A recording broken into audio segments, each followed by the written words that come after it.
The same thing happens for commercial units as well. If you do have commercial units that you are going to develop and sell, some of these could be there.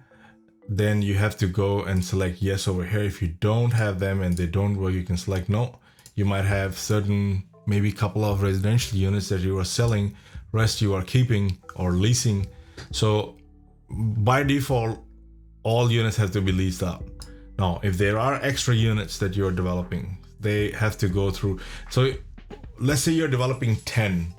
So the way that you have to enter them and think of them is that you can't enter all 10 of them here, especially if out of the 10, you're going to sell 2. So the ones that you are going to lease, only those units go in here. So let's say it'll be 8. And then you might have 1 residential and 1 commercial. That's when these 2 sheets will come in.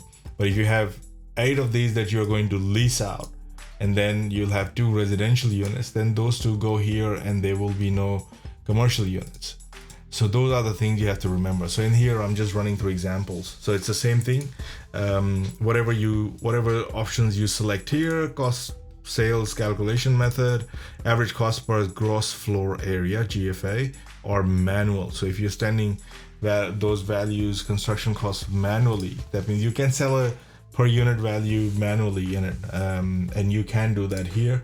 So again, all these orange cells are actually linked and they are all coming from the dashboard section right here. So vacancy rate, percentage, operating expense of EGR, which stands for effective gross revenue, and this is gross revenue.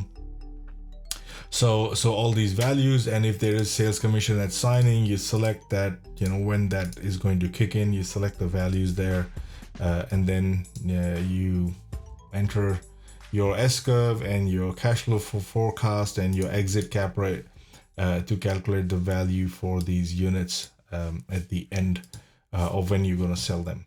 Again, with the period that they will be sold in is selected here.